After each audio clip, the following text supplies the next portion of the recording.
मेरे से जुड़ गए हैं जितेंद्र। देखिए तस्वीरें लगातार सामने आ रही है, कहां पर किस तरह का हाल बना हुआ है। गाजियाबाद में क्या कुछ हालात है कि वाकई बंद का प्रभाव वहां पर पड़ता हुआ नजर आ रहा है, आम जनता को परेशानियां झेलनी पड़ रही है और किसान सड़कों पर हैं।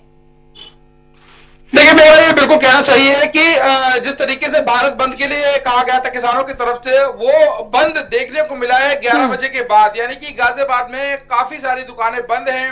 हालांकि कुछ लोगों ने गाजियाबाद में दुकानें भी खोली हैं और ये दुकानें खुली हैं। अमूमन तौर पर जो गाजियाबाद है वो बीजेपी का गढ़ माना जाता है और यहाँ तमाम वो व्यापारी हैं जो बीजेपी पार्टी से जुड़े हुए हैं। तो ऐसा उन लोगों के द्वारा लगातार फेसबुक पे और जो सोशल मीडिया है तमाम उन प्लेटफॉर्म पर यह कहा गया था कि जो लोग दुकानों को खोलेंगे उनका तो ठीक है, लेकिन जो लोग दुकानें बंद करेंगे उनका पूरी तरीके से बहिष्कार किया जाएगा। तो कहीं ना कहीं जो लोगों ने दुकानें बंद की हैं वो विपक्षी पार्टियों से जुड़े हुए हैं, ये बताया जा रहा है। बताया ये भी जा रहा है कि जिन लोगों ने दुकानें खोली हैं वो ये चाहते हैं कि भारत बंद के विपक्ष में, यानी कि यूं कहें कि भारत बंद के लिए कहा गया किसानों की तरफ से, तो उसके विपक्ष में खड़े होकर उन्होंने दुकानें खोली हैं, संचालित की गई हैं दुकानें। लेकिन अमूमन तौर पर देखा गया है कि जिस तरीके से पूरी मार्केट होती है और खचाखच लोगों की आवाजाही रहती है, ऐसे मौजूद हूँ गाजियाबाद की मेन मार्केट में और यहाँ तमाम जो सड़क मेरे पीछे देख रहे हैं यहाँ पर तमाम खरीदार पहुंचते हैं, लेकिन यहाँ पर जो नुमाइंदे हैं, जो खरीदार हैं वो काफी कम संख्या में हैं, दुकानें भी काफी कम खुली हैं। तो कहीं ना कहीं ये कह सकते हैं कि भारत बंद का असर गाजियाबाद में भी जितेंद्र इसे क्या हम भारत बंद का समर्थन कह सकते हैं या फिर कहीं ना कहीं जो डर है लोगों के मन में कि सड़कों पर आएंगे तो परेशानियां झेलनी पड़ेगी, घंटों का जाम झेलना पड़ेगा, इससे वो डर कहें या फिर समर्थन कर रहे हैं लोग किसान बिल के विरोध का? देखिए इसको डर ही कहेंगे, क्योंकि ये डर था लोगों के मन में पहले ही आ गया था कि भारत बंद है, उसको लेकर प्रशासन पूरी तरीके से सख्त होगा। लेकिन ठीक इसके उल्टा हुआ है, प्रशासन की तरफ से ऐसी कोई कार्रवाई नहीं की गई। जो लोग सड़क पे घूम रहे हैं, जिन लोगों ने दुकानें खोली है, उनको ये कहा गया हो कि दुकानें बंद कर ली जाए, बावजूद इसके दुकानें खुली हैं और व्यापारी वर्ग पूरी तरीके से खुश भी है।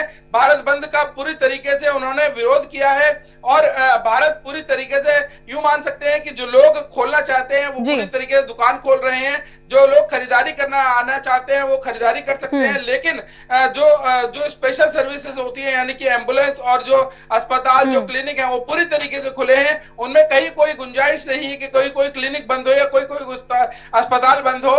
ऐसे में जो भारत बंद के विरोध में तमाम जो लोग इकट्ठा हुए थे, जिन्होंने फेसबुक और तमाम सोशल मीडिया के प्लेटफॉर्म पे खड़े होकर ये कहा था कि भारत बंद का वो विरोध करते हैं। किसानों के द्वारा भारत बंद के लिए सोशल मीडिया पर तमाम बार कहा गया था कि वो भारत बंद का आह्वान कर रहे हैं और तमाम जो लोग हैं उनके साथ जुटे। लेकिन जो विपक्षी पार्टियां हैं वही खड़ी हुई हैं लोगों के साथ में, किसानों के साथ में। बाकी सब लोगों ने दुकानें भी खोली हैं। जितेंद्र एक और बड़ी बात यहाँ पर ये कि लगातार देश के अन्नदाता कह रहे हैं कि सरकार से बातचीत वो करना नहीं चाहते हैं, अब हाँ या ना में जवाब लेना चाहते हैं। लेकिन एक और दौर की बातचीत कल यानी कि 9 दिसंबर को होने वाली है।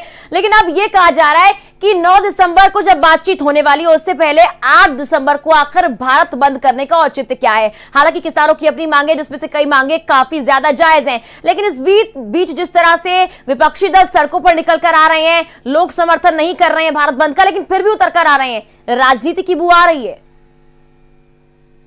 देखिए ये कहना बिल्कुल ठीक होगा कि राजनीतिक बू आ रही है। ये वो लोग हैं जो विपक्षी लोग हैं, बीजेपी की सरकार केंद्र में है और इसको लेकर जो विपक्षी पार्टियां पूरी तरीके से सक्रिय हो गई हैं और कहीं ना कहीं किसान नेताओं का साथ भी दे रही हैं। हम बात कर रहे हैं भीम आर्मी की, तो भीम आर्मी के जो चंद्रशेखर रावण हैं उनके तमाम लोग गाजियाबाद पहुंचे हैं और उनको फिलहाल नजरबंद कर दिया गया है। एक ग्राउंड में उन सभी को रखा गया है, फिलहाल उन सभी को नजरबंद किया गया है। भीम आर्मी के चंद्रशेखर रावण जो है उनको भी बंद किया गया है। तो ऐसे में कहीं ना कहीं प्रशासन पूरी तरीके से तैयार था कि कहीं कोई बवाल ना हो जाए। और जो व्यापारी हैं वो खुश है क्योंकि मार्केट जिन्होंने खोली है वो अपनी दुकानदारी में लगे हुए हैं और जिन्होंने दुकानें बंद की है उनको ये आह्वान किया गया। बिल्कुल जितेंद्र, अलग अलग तस्वीरें सामने आ रही है। धन्यवाद फिलहाल पूरी जानकारी अब तक पहुंचाने के लिए। ग्रेटर नोएडा से मेरे सहयोगी नरेंद्र मेरे साथ जुड़ गए हैं। नरेंद्र, अलग अलग तस्वीरें अलग अलग जगहों से सामने आ रही है। फिलहाल ग्रेटर नोएडा में ग्राउंड जीरो पर आप मौजूद हैं, हालात कैसे हैं? क्या भारत बंद का प्रभाव पड़ता हुआ नजर आ रहा है? जी मैं एक बात भी बताना चाहूंगा कि ग्रेटर नोएडा और नोएडा में कहीं भी भारत बंद का प्रभाव नहीं दिखाई दे रहा, क्योंकि जो रोजमर्रा की जिंदगी वाले लोग हैं वो डेली